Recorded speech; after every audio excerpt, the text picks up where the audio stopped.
Hi everyone. இன்றைக்கி நம்ம வந்து வெஜ் பிரியாணி எப்படி பண்ணுறதுன்னு பார்க்க போகிறோம். Simple and easy recipe. அதுக்கு ஃபர்ஸ்ட் வந்து பேனில் வந்து நம்ம கீ ஊற்றிக்கலாம். கொஞ்சம் கீ கொஞ்சமாக ஆயில் போட்டுக்கலாம். அதுக்கப்புறமா பட்டை, கிராம்பு, ஏலக்காய் எல்லாமே போட்டுக்கலாம். ஒரு பே லீஃப் போட்டுக்கலாம். அதுக்கப்புறமா வந்து அதெல்லாமே வந்து பொரிஞ்சதுக்கப்புறமா வந்துட்டு க்ரீன் சில்லிஸும் அதுக்கப்புறமா வந்து ஆனியனும் போட்டு நம்ம வந்து வதக்கிடலாம். ஆனியன் வந்து நல்லா கோல்டன் ப்ரௌன் ஆகணும். கோல்டன் ப்ரௌன் ஆனதுக்கப்புறம் ஜிஞ்சர் கார்லிக் பேஸ்ட் போட்டுக்கலாம்.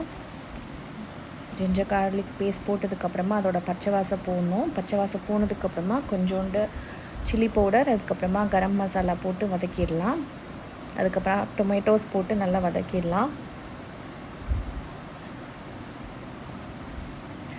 டொமேட்டோஸ் போடும்போது நம்ம வந்து உப்பு போட்டுட்டோம் அப்படின்னா வந்துட்டு அது சீக்கிரமாக வதங்கிடும்.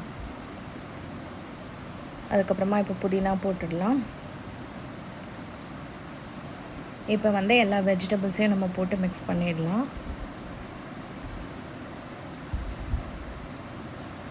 வெஜிடபிள்ஸ் மிக்ஸ் பண்ணதுக்கப்புறமா கொஞ்சமாக தயிர் சேர்த்துக்கலாம்.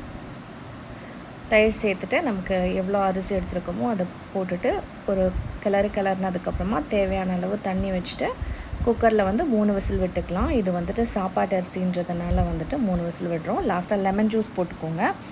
அதுக்கப்புறமா ஓப்பன் பண்ணி பார்த்துட்டோன்னா ரொம்பவே சூப்பரான வெஜிடபிள் பிரியாணி ரெடி ஆகிடும். ரொம்ப ஈஸியான ரெசிபி, ட்ரை பண்ணுங்கள்.